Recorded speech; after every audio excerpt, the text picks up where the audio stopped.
기도하겠습니다. 하나님 감사합니다. 이 시간에 또 주님 성도께 원합니다. 주님 말씀해 주시고 이 시간에 말씀 전하 가운데 모든 해바라기 어둠의 요새들 우리 안에 강팍함과 완악함과 하나님 대적과 높아진 모두 이름과 엉맹과 묶인 것도 예수님 이름으로 파쇄되고 떠나갈지어다. 오직 이 시간에 성령님만 이곳에 환영하고 초청하고 보셔드리고 인정하고 의지하오니 영광으로 임하시고 다스리시고 충만케 하시며 주의 나라 임하여 주시고 뜻이 한수 이루어진 것 같이 땅에서도 이루어지며 주께서 예비하신 각 심령 안에 30배, 60배, 100배 차고 넘치고 열매 가득하도록 이 시간 주장하시고 역사에 주옵소서. 오직 빛과 권대시 예수님의 그릇만 중요도 계시되고 드러나시고 나타나시고 나오니 예수님 홀로 영광 받으시고 찬양 받으시며 모두 영광과 존귀와 찬양 대신 예수님의 그릇만 계시하시고 능력으로 임하시고 나타내시고 역사해 주옵소서. 오직 모든 영광과 존귀와 찬양 예수님께만 올려드리오니 예수님 홀로 영광 받으시고 찬양 받으시옵소서. 감사 찬양과 영광을 주님께만 올려드리오니 주님 홀로 영광 받으시옵소서. 감사합니다. 주님 감사합니다. 영광과 존귀와 찬양 예수님께만 올려드리오니 주님 영광 받으시옵소서. 감사합니다. 감사합니다. 모든 영광 예수님께만 올려드리오니 주님 영광 받으시옵소서. 감사합니다. 감사합니다. 예수님 감사합니다. 성령님 감사합니다. 아버지 감사합니다. 주님 감사합니다. 영광 받으시옵소서. 감사합니다. 모든 영광을 주님께만 올려드리오니 주님 영광 받으시옵소서. 감사합니다. 주님 감사합니다. 주님 찬양합니다. 영광 받으시옵소서. 감사합니다. 예수님 감사합니다. 주님 감사합니다. 모든 영광을 주님께 올려드리오며 우리 사랑하시는 예수님 이름으로 기도합니다. 아멘.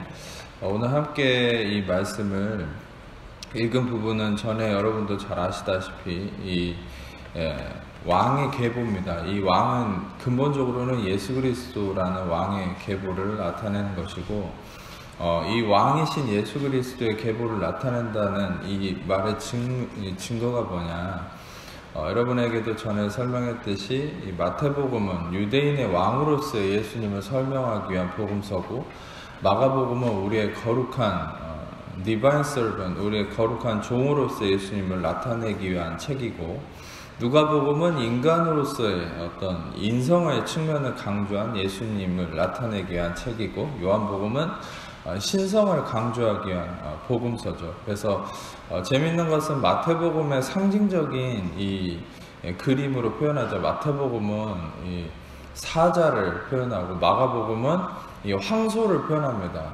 사역자의 모습, 끊임없이 일하는 모습. 그래서 마가복음은 특징이 즉시라는, 헬라어 유투스라는 이 단어가 되게 많아요. 그래서 즉시. 그래서 끊임없이 일하시는 예수님을 나타내는 바가 마가복음. 누가복음은 인성을 강조해서 이 그림으로 표현하면 사람이 그림으로 표현이 됩니다. 사람의 모습. 그래서 인성을 강조하고, 독수리는 이 요한복음은 신성을 강조하기 때문에 독수리가 상징적 그림이에요. 그래서 독수리는 하늘의 제왕이지 않습니까? 그래서 유대인들은 이 요한복음을 독수리로 상징하고, 실제로 이 네 가지의 문양, 뭡니까? 사자, 그 다음에 황소, 그 다음에 인간, 그 다음에 독수리는 요한계시록에 나오는 예수님의 그 하나님의 보좌의 이 네 개의 생물, 동물, 네 개의 어떤 상징성, 그래서 바로 예수님을 상징하는 부분으로 계시록에 등장하기도 합니다. 그래서 이 마태, 마가, 누가, 요한복음은 그냥 우연히 이렇게 되어진 복음이 아니라, 저는 여러분도 우리가 교회사를 보면 니케아 공의회에서 정확하게 66권의 성경이 형성이 됐을 때, 우리는 이것이 인간의 정치적 기독교 회의에 의해서 결정된 것이 아니라, 이런 성경이 66권에 성경 원래 이 위경도 있고 외경도 있고 여러 가지 그런 것들이 있었죠. 그러나 우리가 알아야 될 건 교회사나 또 역사의 모든 흐름도 하나님의 섭리 아래 있는데, 우리가 이 성경만 봐도 얼마나 놀라운 하나님의 섭리가 우리 인간의 어떤 논리성을 초월해서 이루어진다는 걸 알 수 있죠. 우리는 뭐 하나님의 섭리다, 뭐 역사하십니다 이러면 딱 어떤 정형화된 거룩한 경건한 어떤 환경 속에서만 하나님의 섭리가 이루어진다고 생각하는데, 우리가 하나님 말씀을 알고 또 하나님의 행하심을 경험할수록 하나님의 섭리는 인간의 어떤 불경건함이나 잘못된 모습이나 허물이나 죄악이나 그런 것에 하나님의 섭리는 제한받지 않는다는 걸 우리가 알 수 있어요. 우리가 실상 오늘 말씀을 통해서 여러분 그 놀라운 하나님의 놀라운 섭리와 인도하심을 우리가 깨닫게 될 때 우리는 모든 것으로부터 자유함과 더불어서 정말 절대적인 하나님의 선하심을 믿고 확신할 수 있게 된다는 사실이죠. 아멘.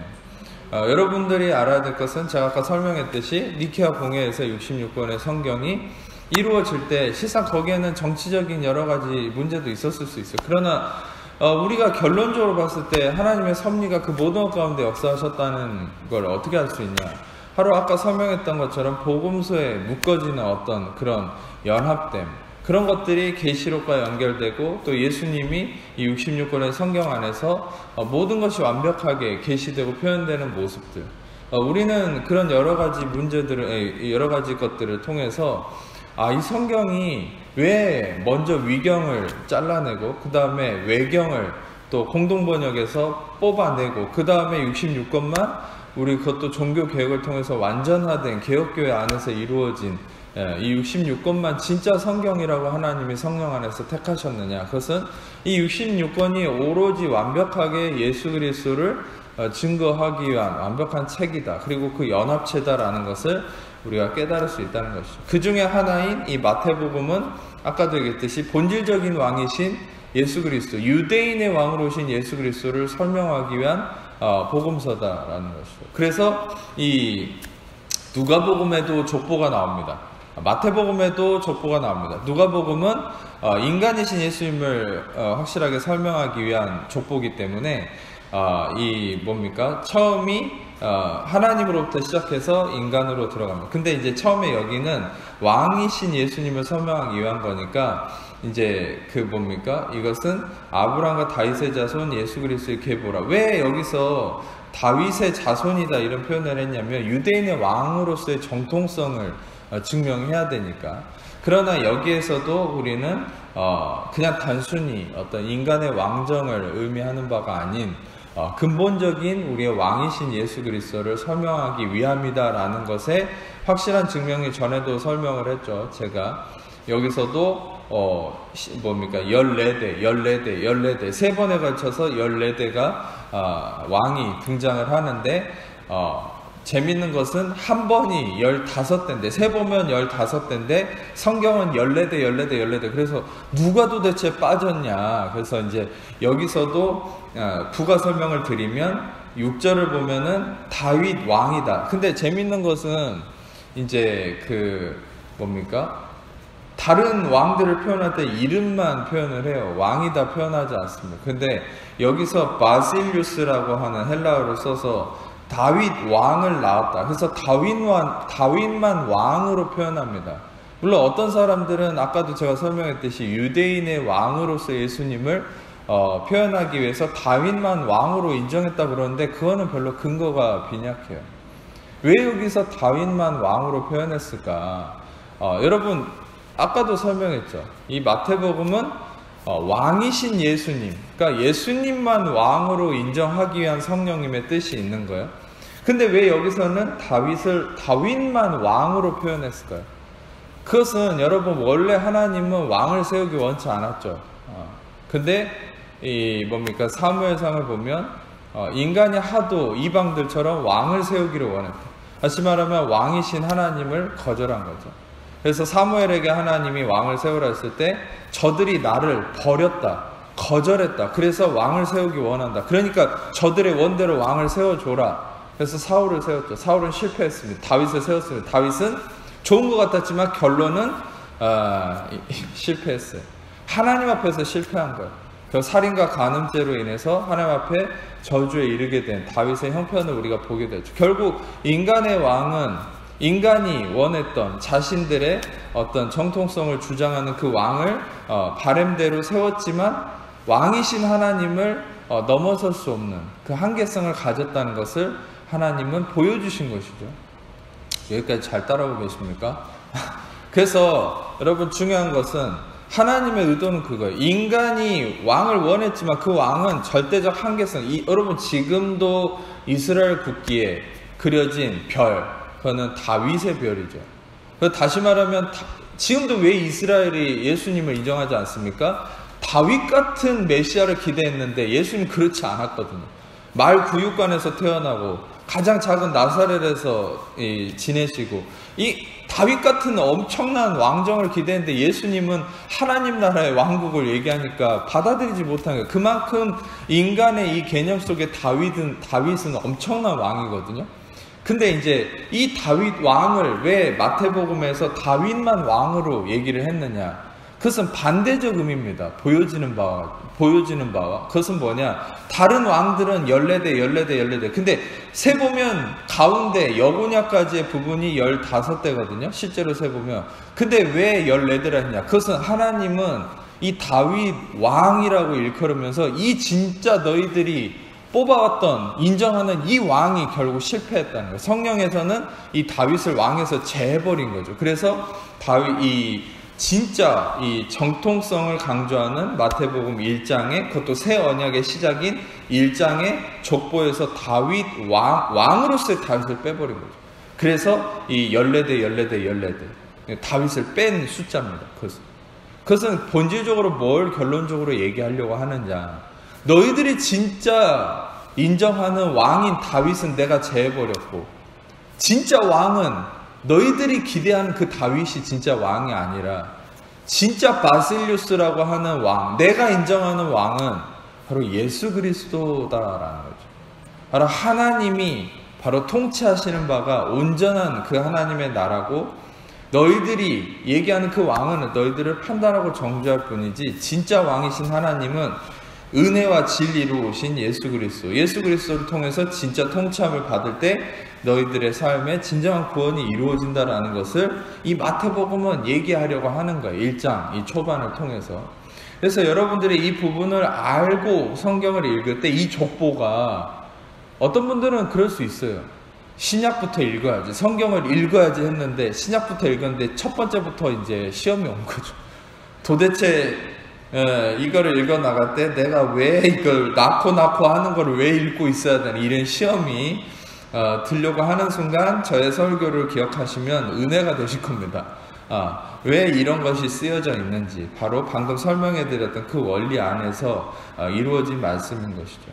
그래서 우리가 솔직히 방금 얘기했던 부분들은 좀 여러분들에게 서브미션 같은 부분으로 말씀드린 겁니다. 본래 목적성을 가지고 방금 말씀드린 부분은 아니고 참고를 하시면 좋고, 이런 하나님의 왕으로서의 예수 그리스도를 계시하시기 위해서 나타낸 족보 안에 여러분도 예측하셨듯이 5명의 여자가 등장을 합니다.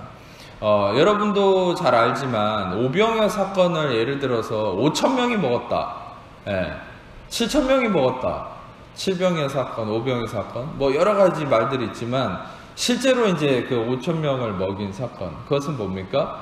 그것은 여자와 어린 아이를 뺀 숫자입니다. 그래서 보통 이제 2만 명, 3만 명이 먹었다, 이게 이제 정설인데, 그러면은 여러분 왜 여자와 어린 아이를 빼는 겁니까? 그러면 그 당시에 문화적 관습 안에는 여자와 어린 아이는 보호를 받아야 될 존재인 거예요.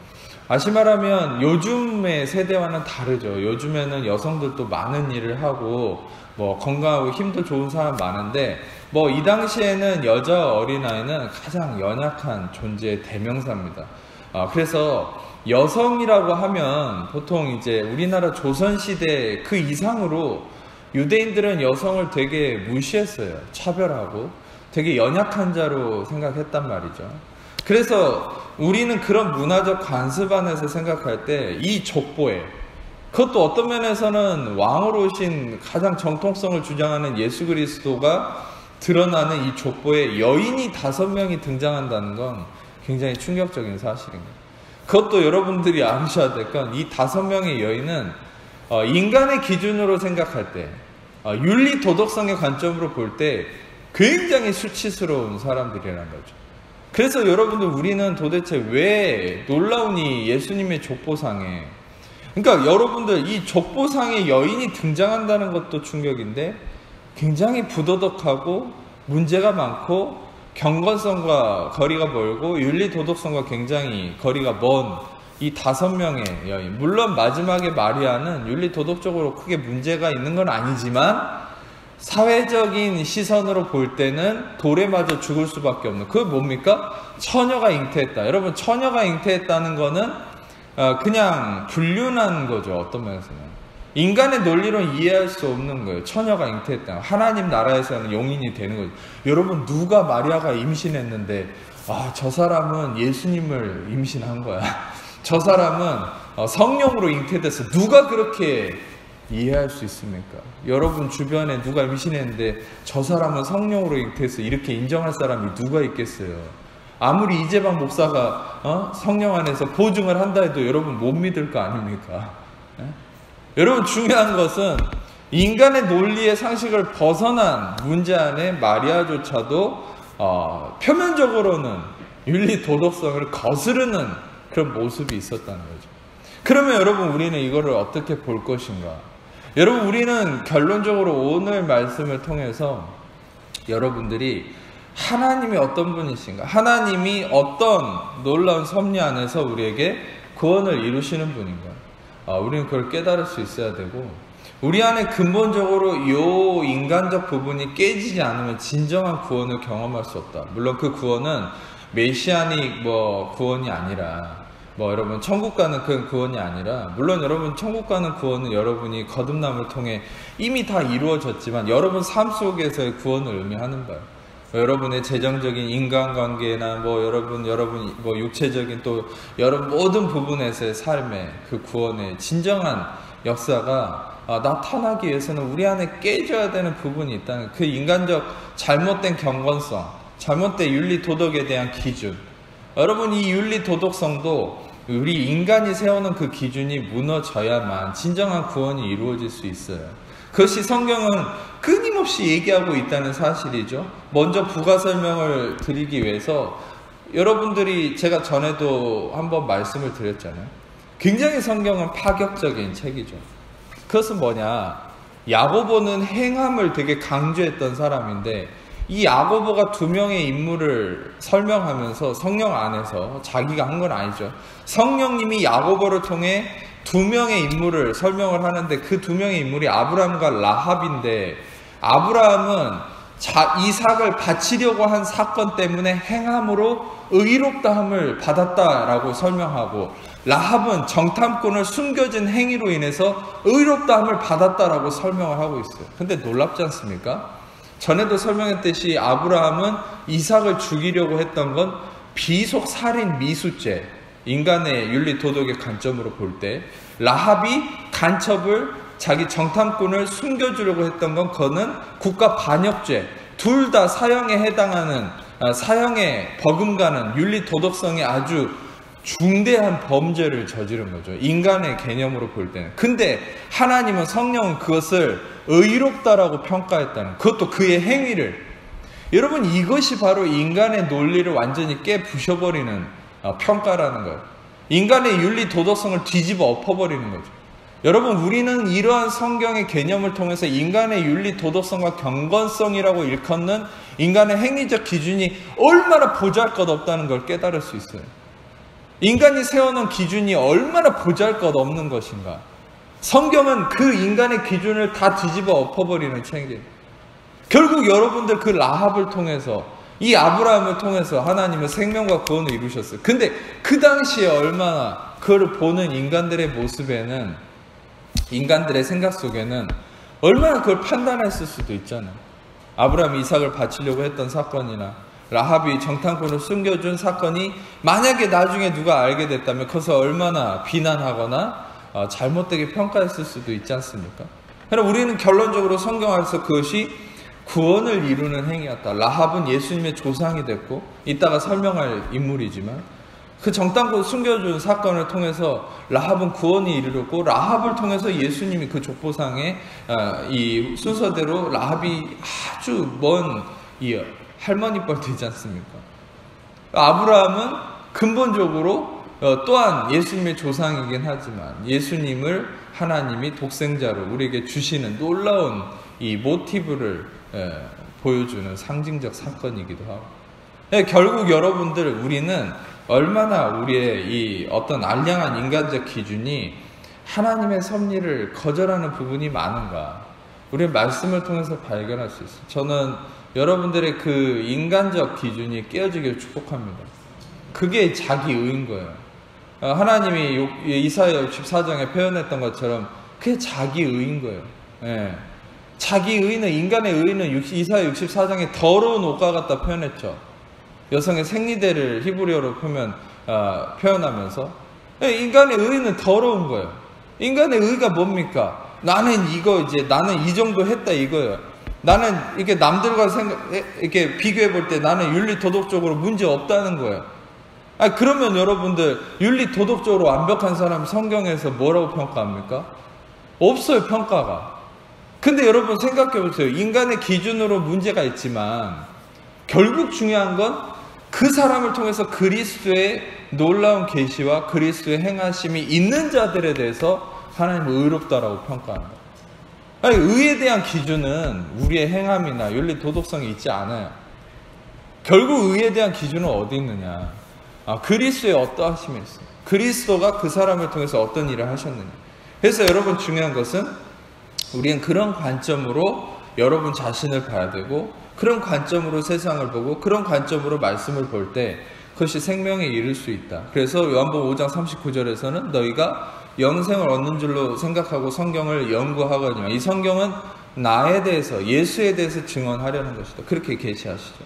자, 중요한 것은 첫 번째, 이 족보상에 등장하는 여인 누굽니까? 다말. 다말은 굉장히 가장 충격적인 인물 중에 한 명이죠. 그것은 이 족보상에도 유다는 다말에게서 베레스와 세라를 낳았다.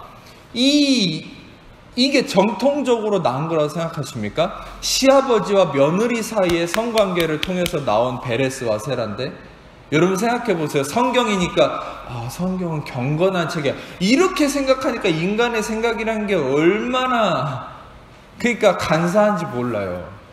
여러분들은 솔직히 말해서 이 글을 읽을 때 충격을 받아야 돼요. 왜냐? 시아버지와 며느리 사이의 관계를 통해서 낳은 그것도 유대인의 왕으로서 지닌 예수님의 족보상에 이게 드러난 거니까. 근데 여러분 아무렇지도 않게 읽잖아요.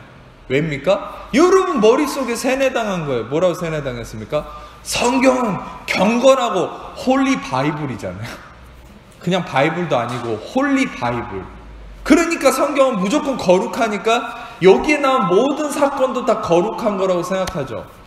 그러면 여러분 만약에 여러분의 옆집에 문 앞에 사는 사람이 시아버지하고 며느리가 성관계 해가지고 애들 둘이 있는데 쟤들 둘은 시아버지가 며느리랑 성관계에서 낳은 애들이에요, 이러면은 여러분 그 사람들 볼 때 마음이 항상 뭔가 꺼리낌이 있죠.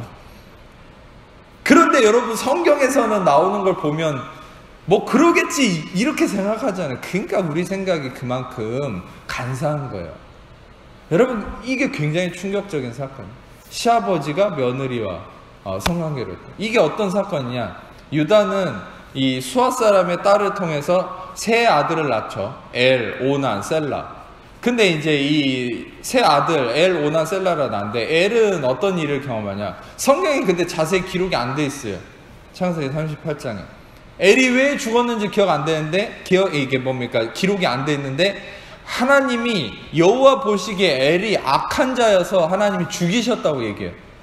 우리는 그 이유를 알 수는 없어요. 성령이 따로 계시하시기 전에. 근데 성경에 기록된 대로는 엘은, 첫째 아들 엘은 하나님 보시기에 악하기 때문에 죽이셨어요. 근데 이제 엘에게 이 시집왔던 자가 다말입니다. 그러니까 첫째 아들 엘의 부인이었어요, 다말은. 근데 엘이 하나님 보시기에 악하니까 죽었어요. 야곱께서 치셔서 죽었어요. 그런데 두 번째는, 자, 이 오난이, 근데 그 당시에 이 관습이 하나 있었어요. 그 당시 관습은, 이 첫째가 뭡니까? 결혼해서 애를 낳지 못하면, 또 아들을 낳지 못하면, 아들을 낳지 못하고 죽으면 그 씨를 잇기 위해서 동생이 그 형수와 결혼을 해야 돼요. 요상한 관습이 하나 있었어요. 근데 그 관습대로, 이 관습도 하나님 섭리가 다 있어요. 오난에게 이 형수를 줬어요, 유다는. 그래서 네가 형의 씨를 이어야 된다. 근데 오난이 어떤 마음을 품었냐면 어차피 내가 애를 낳아도 내 씨가 아니라 형의 씨기 때문에 나는 안 낳을 거야. 그리고 이제 뭡니까? 그거를 거부했어요. 성경에는 좀 적나라하게 기록이 됐지만 저는 여기서 심의 규정상 얘기하지 않겠습니다. 다 알아서 성경을 읽어보세요. 창세기 38장에. 그래서 오난이 그걸 거부했어요. 그 씨를 잇기를. 그 하나님이 보시기 그게 악한 거예요. 놀랍죠? 그래서 죽이셨어요. 오난을 하나님이. 그래서 이 다말은 굉장히 이 비참한 신세가 되죠. 어떤 면에서는 굉장히 큰 거절감이 있는 거죠. 근데 이제 셀라는 나이가 어렸어요. 그래서 유다가 생각할 때 나이가 장성할 때까지 기다렸다가 다말에게 줘야 되겠다. 그래서 기다리는데 재밌는 거는 셀라가 이제 아이를 낳을 수 있는 장성한 시기가 됐는데도 이 유다가 두려움 때문에 주지 못합니다. 왜냐하면 두 아들이 다 죽으니까 셋째까지 또 죽을까봐. 우리나라랑 좀 유대인들이 비슷해요. 우리나라도 옛날에 보면은 남편 잡아먹는 여인이다. 그래서 이 여자가 결혼을 했는데 남자가 계속 문제가 생기면 이 여자 탓을 하잖아요. 유대의 관습도 좀 비슷했어요. 그래서 유다는 두려워하는 거예요. 이 여자가 또 자기 셋째 아들에게 셀라에게 해를 끼치는 존재가 될까봐. 그래서 아이를 낳을 수 있는 시기가 됐는데도 계속 하지 않으니까 이 다말에게 붙여주질 않으니까 이 다말은 어떤 마음이 있느냐? 내가 씨를 이어야 된다는 마음이 있는 거예요. 근데 이 다말의 이 마음이 굉장히 놀라운 하나님의 섭리 안에서 하나님이 주신 마음이라는 걸 이따가 설명을 드릴게요. 근데 이제 조금만 더 설명을 드리면 셀라를 주지 않으니까 다말이 어떤 마음을 품어요. 그래서 이제 어떤 일이 있냐면 유다가 어느 날 딥나라 하는 곳으로 갑니다. 근데 성경에서는 양털 깎는 자에게 갔다 그러는데 이 고증을 보면은 어떤 것이 있냐면 창세기 38장에 그 설명은 안 나오지만 이 당시에 어떤 이 문화적 저기가 있냐, 이벤트가 있냐면 유다가 어디를 간 거냐면 이방 신의 축제에 간 거예요. 근데 이방 신의 축제가 굉장히 음탕하고 음란한 곳입니다. 이렇게 흥청망청 있는 곳은 기본이고 거기에 신전을 섬기는 성창들이 나와 있어요. 그래서 그 많은 거기에 참여하는 이벤트에 참여하는 자들이 그 성창들과 성관계를 맺는 곳이에요. 그러면서 축제를 즐기는 거예요. 그러니까 이 당시에 모든 왜 하나님이 그 구약에 보면 유독히 이방신을 섬기지 말라고 얘기하는 이유가 다 있어요. 그게 뭐냐면 거기는 그 성창들이 항상 있거든요. 바알과 아세라만이 아니라 항상 그 유대인들이 하나님을 섬기고 거기 가서 이 문란한 성관계를 맺거든요. 근데 이제 그 성관계 단순한 육체적 의미만이 아니라 하나님을 겸하여 섬기는 거예요. 그 육체적 관계를 통해서 그게 이제 드러내는 거죠. 그래서 이제 이거는 어떤 면에서는 우리가 현재 우리 새 언약 안에서 볼 때 이것은 그 구약의 어떤 그림자적 의미가 되기도 하지만 지금도 은혜이신 예수님을 버리고 우리가 음행을 행하는 자라고 새 언약에 얘기하는 바가 뭐냐? 은혜와 율법을 공존시키는 게 음행을 행하는 거예요. 그러니까 그게 어떤 면에서는 구약에서 다른 신을 섬기는 걸로 드러나는 거죠. 우상을 섬기는 거. 그러니까 다시 말하면 하나님과 다른 걸 겸해 섬기다. 은혜와 율법이 공존한다. 인간의 의와 그리스도의 의가 공존한다. 이게 음행인 거예요. 하나님의 나라에서는. 근데 이걸 굉장히 엄하게 여기시는 거예요. 그러니까 제1번 10계명에서도 율법의 제1번이 너는 나 외에 다른 신을 섬기지 말라. 음행하는 거. 단순한 어떤 섹스를 의미하는 게 아닙니다. 음행이라는 거. 하나님의 의와 인간의 더러운 의가 공존하는 거. 그게 음행인 거예요. 그걸 하나님은 가장 최악으로 벌하시고 경계하셨죠. 그게 현재로서는 다시 설명하면 은혜와 율법의 공존. 그게 가장 큰 음행인 거예요. 그래서 그 원리 안에서 볼 때 이 유다는요 엄청나게 큰 문제를 지금 일으키고 있죠. 이게 어떤 면에서 창세기 38장에 잠깐 나오는 거지만 습관적인 행위였을 수 있어요. 이 이방신의 축제에 가서 음행을 행하는 것. 유다는 거기를 간 거예요. 이방신의 축제. 그래서 여러분 놀라운 것은 유다의 습관을 알기 때문에 다말은 그걸 노리고 자신도 창녀로 변장을 해서 거기에 가서 앉아 있었어요. 왜냐하면 유다를 맨날 봤을 거 아닙니까? 유다가 뭘 좋아하는지, 뭘 자주 행하는지. 유다의 습관이었던 거죠. 잘못된 음란한 습관이었던 거죠. 거기에 가서 창녀로 변장하고 다말이 앉아있는데 아니나 다를까 유다가 다말에게 가는 거예요. 내가 너와 함께 관계를 맺고 싶다. 그러니까 이제 뭘 주겠냐라고 얘기해요. 내가 양을 주겠다. 그러니까 지금은 양을 바로 주지 못하니까 보증을 주라. 그래서 보증을 원하는 게 뭡니까? 이 세 개를 유다가 줍니다. 자기가 가지고 있는 거. 도장과 끈과 지팡이. 이거를 보증을 맡기고 관계를 맺죠. 근데 놀랍게도 그날 임신을 하게 되죠. 다말이. 임신을 하고서 이제 저희가 그 이후의 사건을 잠깐 성경을 읽어보겠습니다. 창세기 38장 24절에서 26절까지 읽겠습니다. 시작.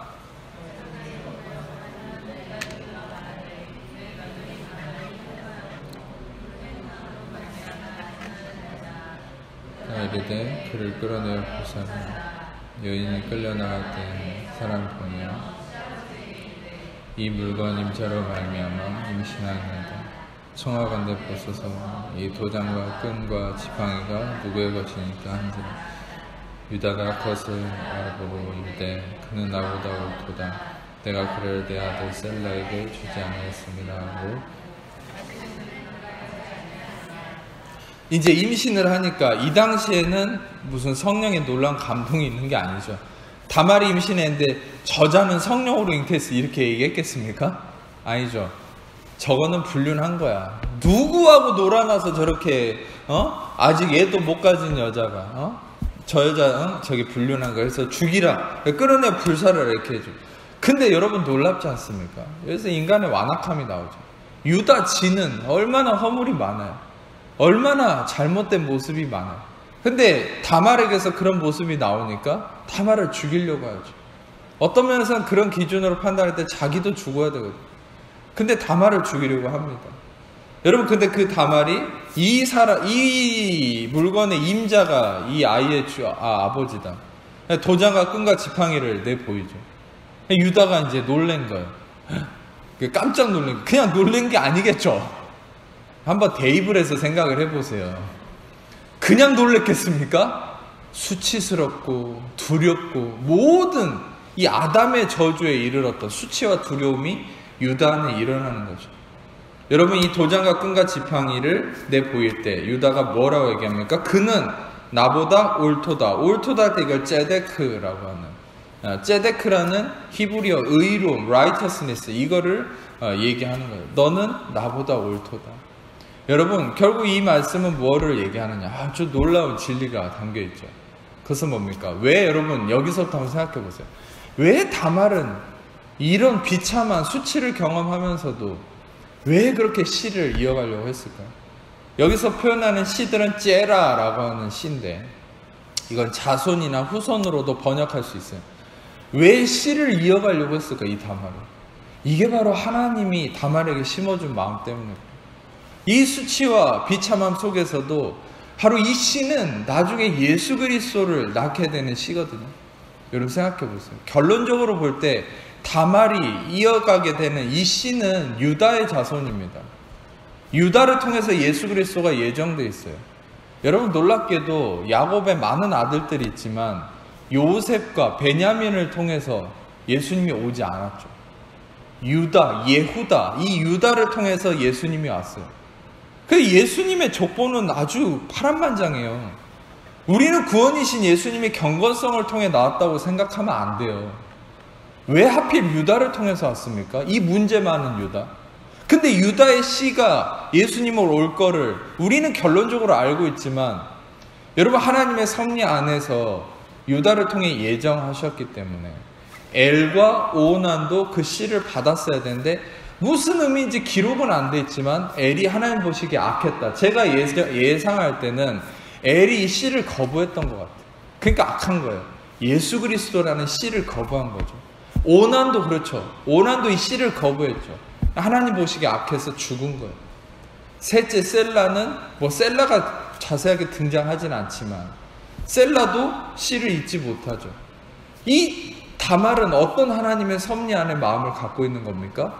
예수 그리스도라는 씨를 이어가고자 하는 이 거룩한 마음이 있었던 거예요. 여러분, 우리는 다말을 어떻게 평가했습니까? 단지 시아버지와 불륜한 자로 평가를 했죠. 아니요. 다말은 유다가 이 성경이 기록된 대로 평가한 것처럼 이 자는 ጼ데크한 거예요. 이 다말은 의로운 거예요. 옳은 자입니다. 너는 나보다 옳도다.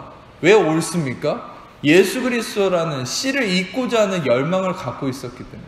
근데 이 다말이 비참함 속에 빠졌을 때, 이 수치와 비참함 속에 폭로되었을 때 어떻게 했습니까? 도장과 끈과 지팡이를 내보였죠. 이게 무엇을 상징하냐? 바로 십자가를 의미하는 거예요. 바로 이 십자가를 이 상황 속에서 내보였을 때 이는 옳다함을 인정받은 거죠. 의롭다라고 인정을 받는 거죠.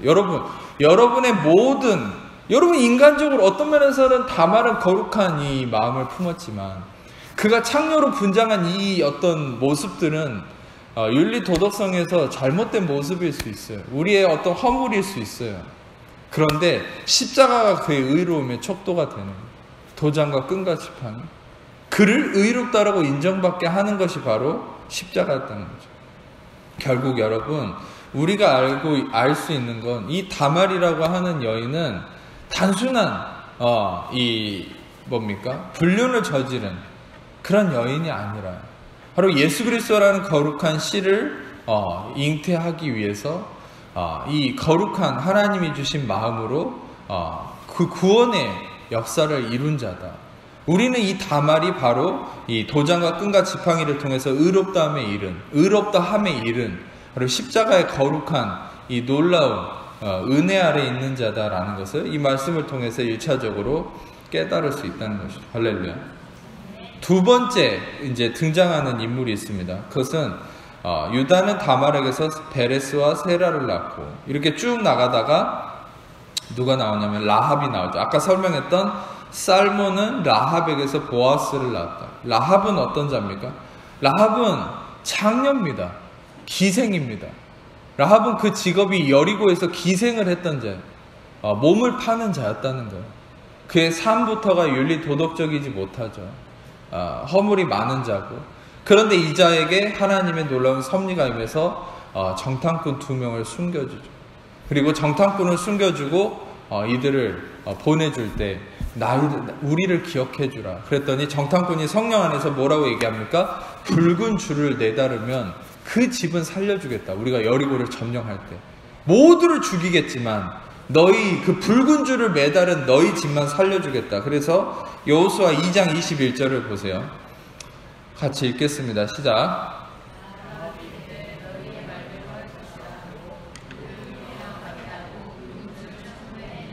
자, 전에도 설명을 했는데 붉은 줄을 매단다. 이 붉은 줄은 근본적으로 예수 그리스도를 상징한다고 그랬죠.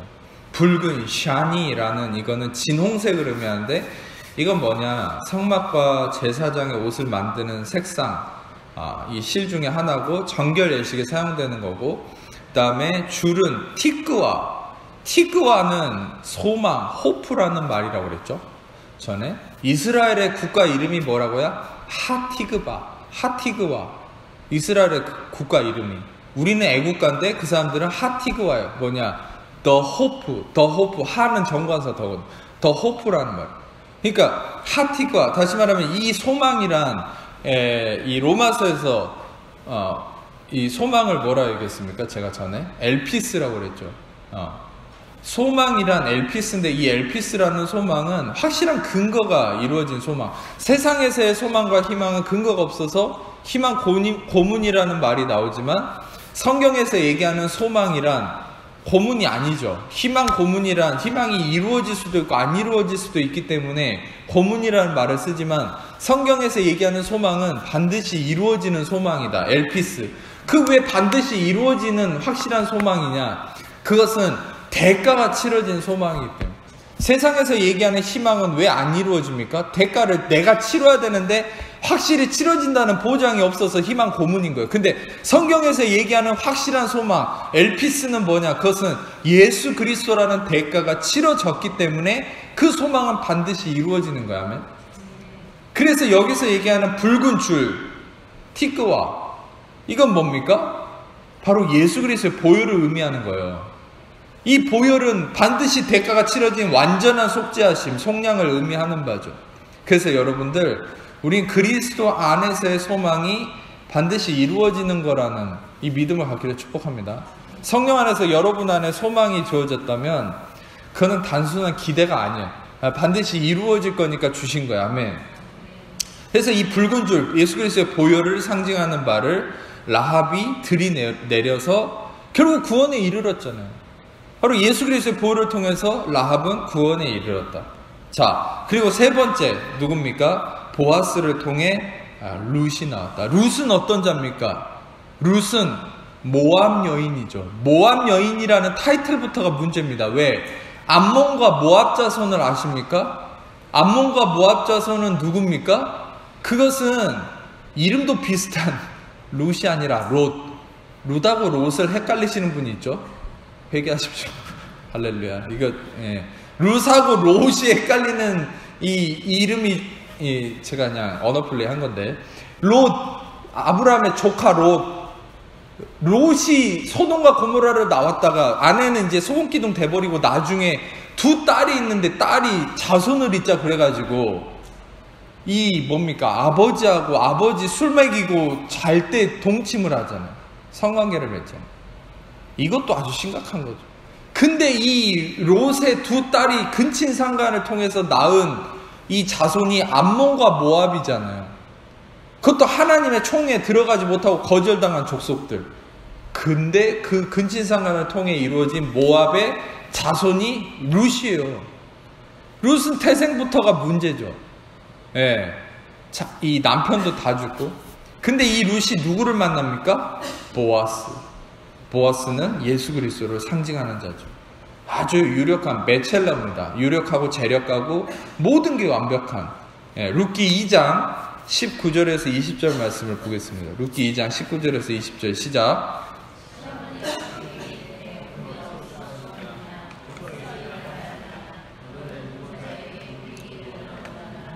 룻이 누구에게서 이르는 길을 시어머니에게 알게 하여 이르되 오늘 일하게 한 사람의 이름은 보아스니이다 한지라. 나오미가 자기 며느리에게 이르되 그가 여호와로부터 복 받기를 원하노라.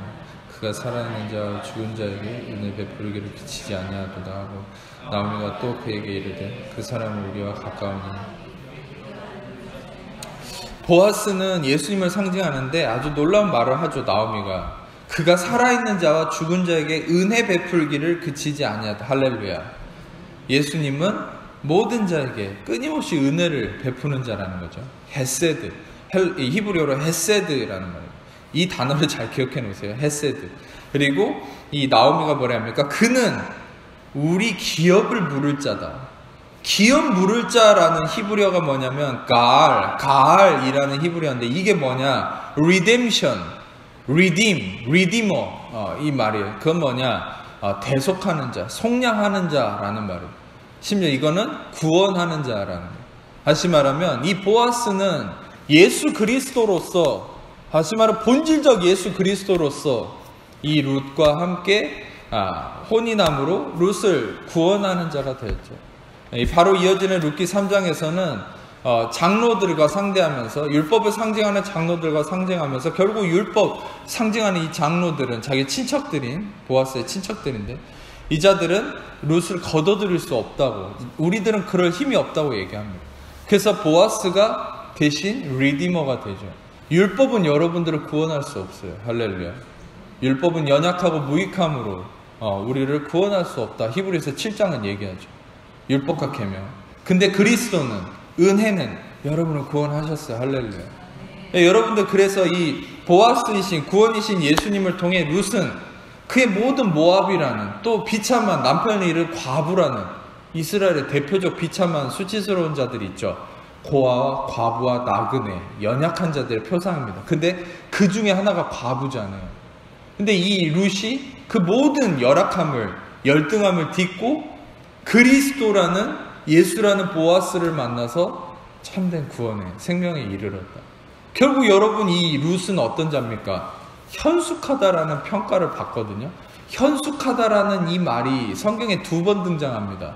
여기서 하고 이 뭡니까? 잠언에서, 잠언 31장. 근데 잠언 31장 누가 썼어요? 솔로몬이 썼어요. 지혜의 사람. 이 솔로몬이 누구를 생각하고 현숙하다는 표현을 썼겠어요? 룻을 기억한 거예요. 자기 고조 할머니 뻘 되는 룻을. 그래서 이 룻은 현숙하다는 평가를 받았죠. 여러분, 잠언 31장에 가장 여인 중에 아름다움을 대표하는 현숙한 여인.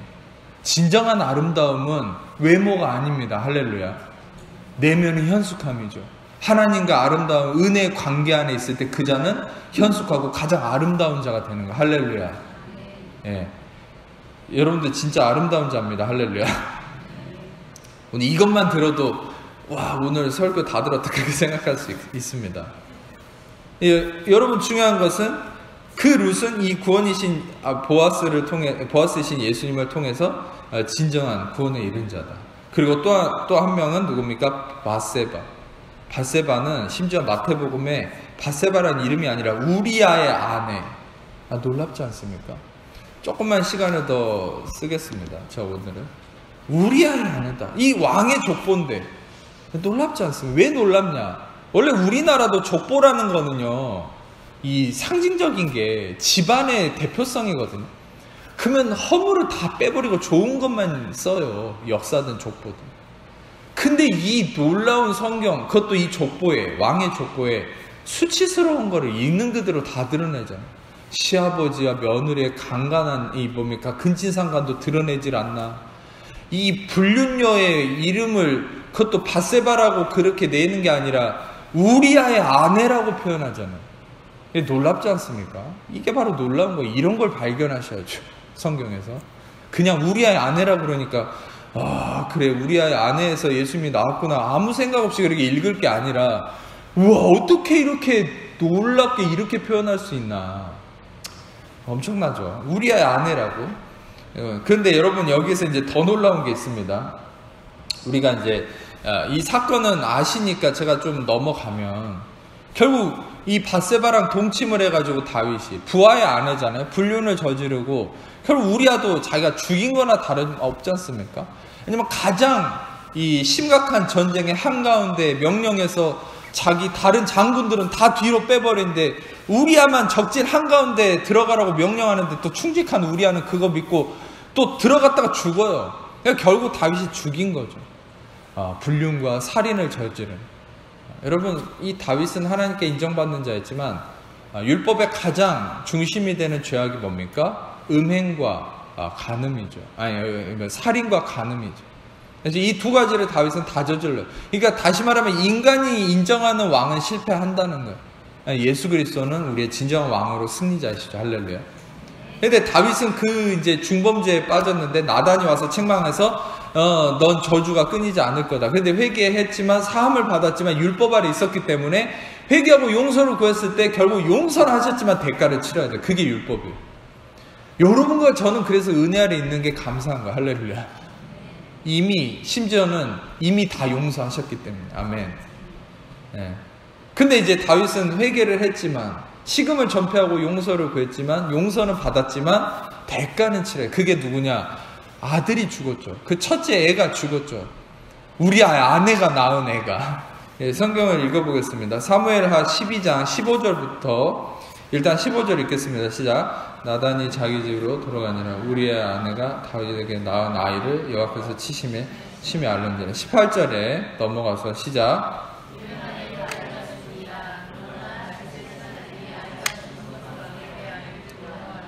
이는 살았을 때 우리가 그에게 말하여도 왕이 그 말을 듣지 않으셔 그 아이가 죽은 것을 알 수 있으랴. 왕의 상심이.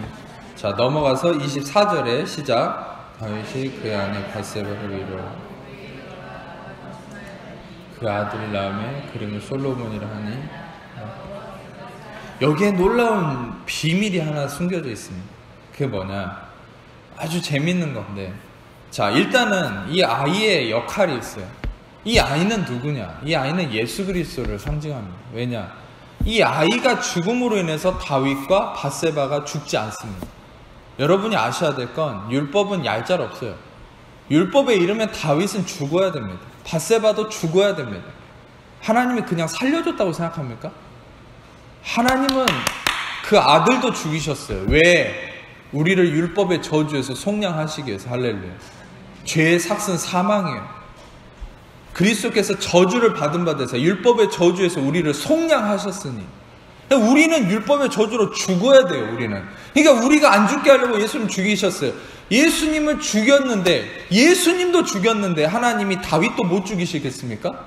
그런데 하나님은 다윗을 사랑하셨기 때문에, 율법 안에서는 죽여야 되잖아요. 그래서 다윗을 죽여야 되는데 사랑하셨기 때문에 이 다윗을 살리기 위해서, 밧세바도 살리기 위해서. 왜 다윗을 살려야 됩니까? 이 다윗을 통해 예수님이 나오셔야 됩니다. 결국 근본적으로 우리를, 여러분과 저를 살리기 위해서, 예수님을 죽이기 위해서 다윗을 살리셨죠. 놀랍죠? 이 다윗을 근데 살리기 위해서 이 아이를 죽였어요. 1차적으로. 이 아이가 누구냐? 다윗을 대속하는 자, 다윗의 죽음을 대신하는 자예요. 그래서 이 아이가 죽은 거예요. 이 아이가 바로 예수 그리스도를 상징하는 바죠. 근데 재밌는 것은 이 아이가 죽기 전에는 15절을 보면 우리아의 아내가 다윗에게 낳은 아이를 여호와께서 치셨다, 이렇게 표현하잖아요. 근데 18절에 아이가 죽었어요. 죽고 나서 24절을 보세요. 그 죽고 나서 처음으로 등장하는 밧세바의 이름이 이제는 우리아의 아내가 아니라 다윗의 아내 밧세바, 이렇게 얘기하죠. 생각해 보세요. 아이가 죽기 전에는 우리아의 아내예요. 이건 무엇을 의미합니까? 불륜녀라는 얘기예요. 지금 불륜녀, 가늠한 자. 근데 아이가 죽고 나서는 이 정확한 성령이 기록한 성경은 뭐라 얘기하냐? 그러니까 성경은 단어 하나하나가 정말 성령의 영감으로 이루어진 거 아닙니까? 할렐루야. 이런 걸 통해서 찌릿찌릿함을 느끼셔야죠. 아멘.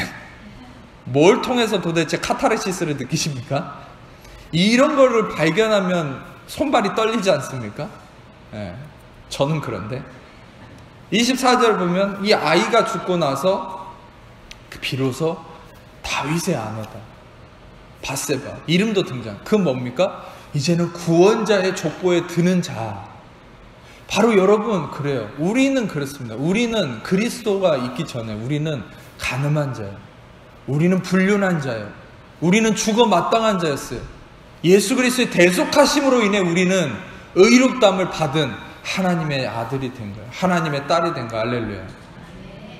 그러니까 근본적으로 여러분들, 우리는 그리스도를 통해서 우리의 완전한 신분이 바뀌었다는 걸 여기서 얘기하고 있죠. 밧세바. 그래서 여러분들 어떤 면에서는 마태복음 1장의 족보에서는 적나라한 모습을 위해서 우리의 아내라고 평가를 했지만, 사무엘 하를 보면 여러분 결국 구원자이신 예수님을 상징하는 이 아이가 죽었을 때, 대속했을 때, 속죄함으로 죽었을 때 밧세바는 더 이상 불륜녀가 아닌 이제 왕의 부인이 되었다. 다시 말하면 그의 신분은 바뀌었다. 여러분의 신분도 바뀌었어요. 그리스도의 죽음을 통해서, 대속하심을 통해서 여러분도 천국을 소유한 자, 의의 사람, 의의 자녀가 되었다는 사실. 할렐루야. 그래서 여러분 이제 밧세바까지 됐고 마지막 마리아가 나옵니다. 마리아는 누굽니까? 아까도 얘기했듯이 구원자를 잉태한 자였지만 표면적으로는 아무에게도 설명할 수 없는, 그래서 요셉조차도 착한 자죠. 예수님의 아버지인 요셉, 물론 육신의 아버지이지만 이 요셉조차도 그것을 끊고자, 낙태시키고자 했다고 그랬죠. 왜? 사회적으로는 용인될 수 없으니까. 사회적으로 용인될 수 없지만 거룩한 소명을 가지고 예수님의 잉태에서 나아갔던 이 마리아의 심정이 어땠겠습니까? 물론 은혜를 생각하지만 얼마나 두려움이 공존했겠습니까? 은혜로 막 찬양하고 하나님을 생각할 때는 막 감사했다가, 한편으로 돌아놓고 보면 내가 왜 이런 일을 당해가지고 이거 들키면 큰일 나는데, 얼마나 이 마음이, 두 마음이 공존했겠어요. 얼마나 갈등과 어려움이 있었겠습니까? 그런데 결국 이 마리아를 통해서 구원이 이루어졌죠. 시간 관계상 스크린으로만 보시고 제가 보여드리겠습니다.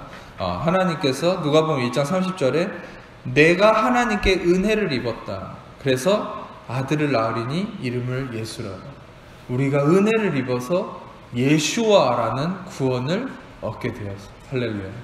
네. 마리아가 은혜를 입어서 구원을 입게 됐다. 자, 이 5명의 여인은 제가 설명을 했죠. 5명의 여인의 공통점이 뭡니까? 모두가 다 예수 그리스도의 구원하심과 보혈의 속량과 속죄를 경험하고 그들이 족보에 오르게 된 거예요. 할렐루야. 처음에 설명했죠. 여인들은 약한 자라고. 여인은 아무에게도 인정받지 못했던 존재였다고.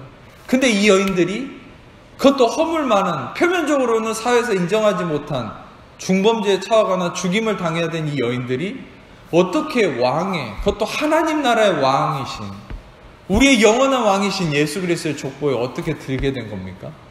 그것은 이들이 다, 모두 5명 다 예수 그리스도라는 구원이 이 그들의 삶에 들어왔기 때문에, 그 구원이신 예수 그리스도가 기반이 되었기 때문에 이들이 왕의 족보에 들어갈 수 있다는 거예요. 할렐루야. 이것은 무엇을 의미합니까? 우리의 약함이, 우리의 허물이, 우리의 문제가 그리스도를 통해서 온전한 능력으로 이루어질 수 있다는 걸 얘기하는 거예요. 고린도후서 12장 9절 같이 읽겠습니다. 시작.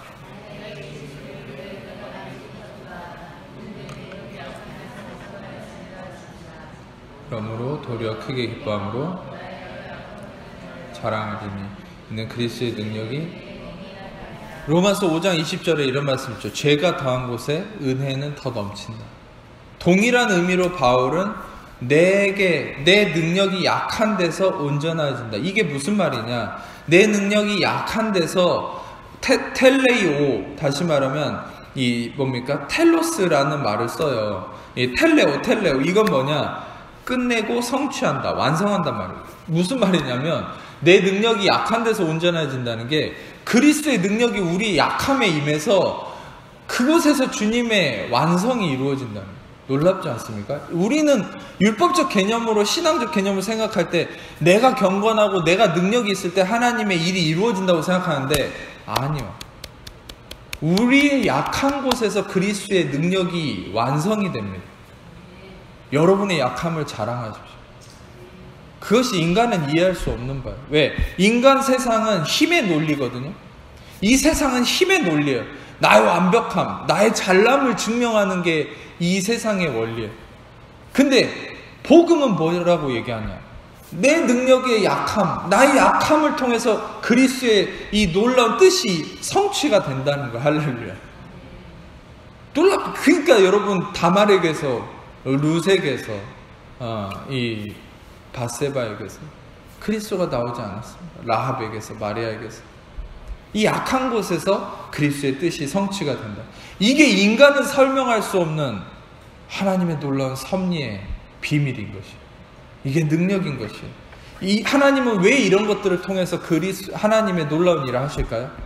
하나님의 목적은 항상 한 가지. 인간의 완전함이, 인간의 의가 이루어낼 수 있는 건 없다. 그러나 하나님의 의가, 하나님만이 이루실 수 있다는 걸 보여주려고 하시는 거죠. 할렐루야. 자, 우리가 말씀 하나를 좀 보겠습니다. 예레미야 9장 23절과 24절을 같이 읽겠습니다. 시작.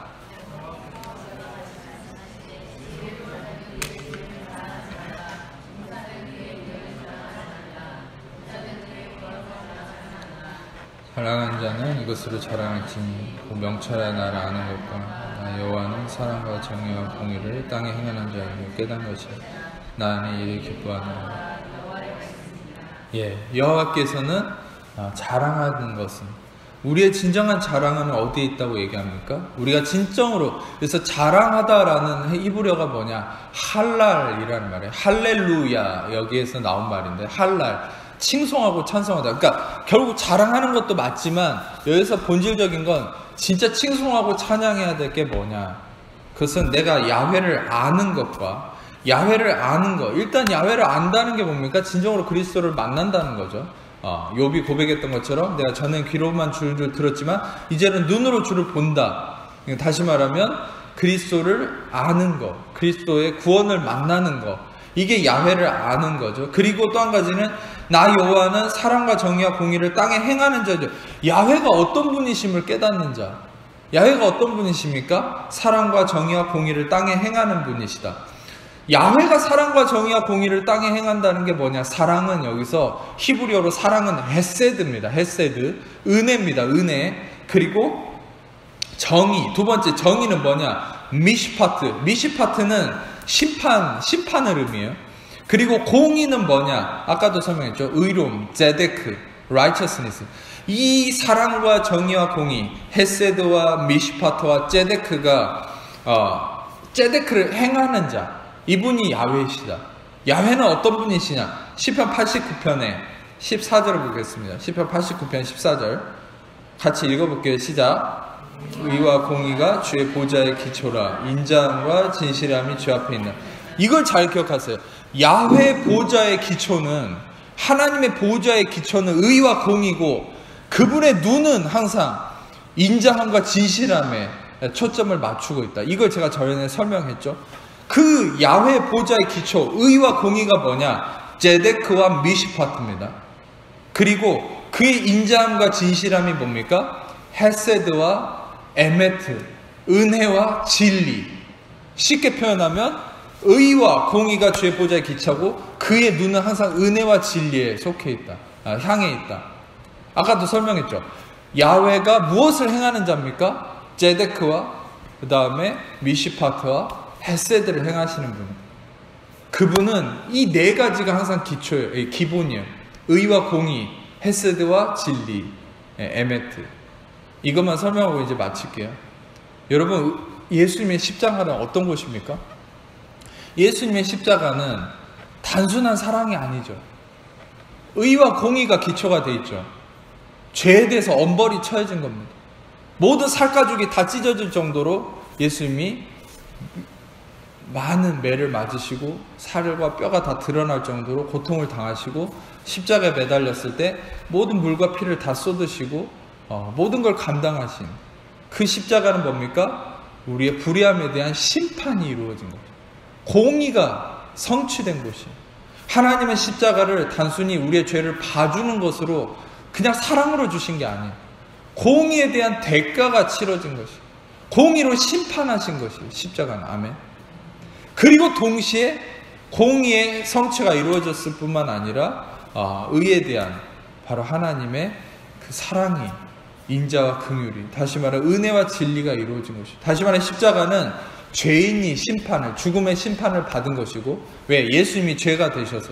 그리고 또한 십자가는 그로 말미암아 우리는 의가 되어서 의로 구원을 이룬 것이 바로 십자가는 바로 하나님의 공의 그 자체, 하나님의 보좌 그 자체가 된 것이죠. 뭡니까?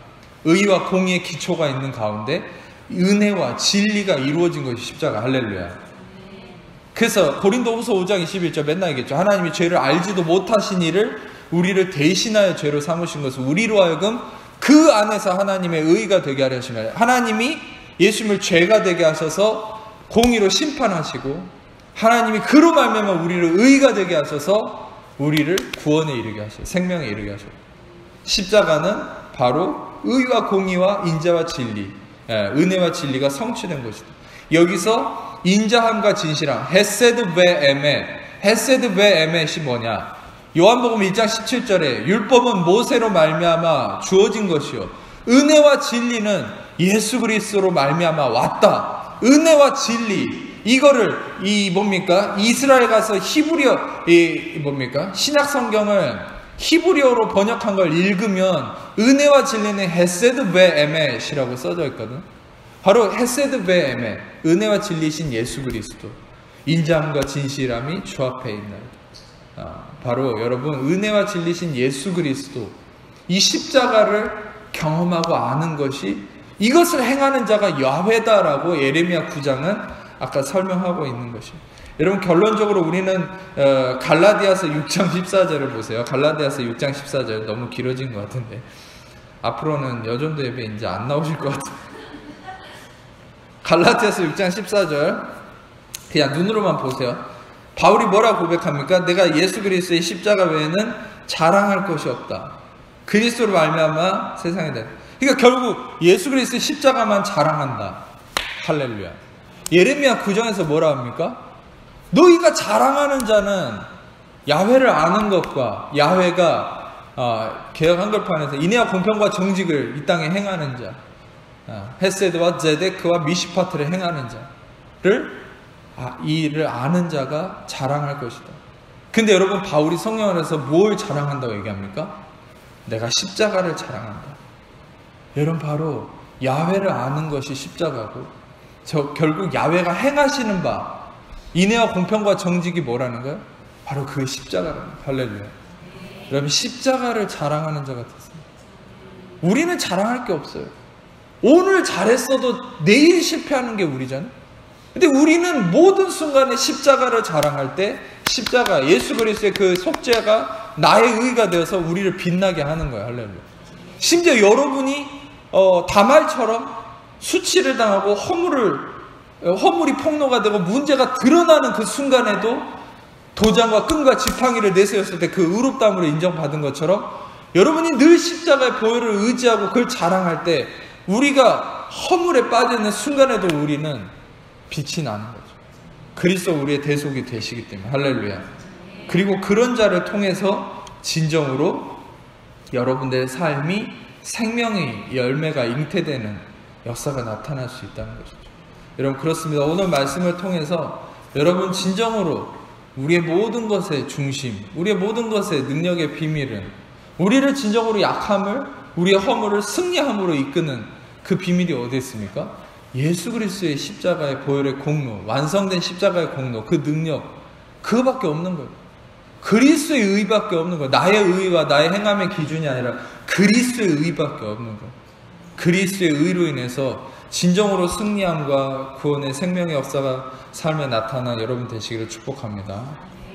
기도하겠습니다. 하나님 감사합니다. 귀한 말씀이 우리 안에 30배, 60배, 100배 열매 맺어서 온전한 그리스도의 의로 생명에 이르는 우리 모두 하나님 자녀들 되도록 축복하여 주옵소서. 감사드리며 예수님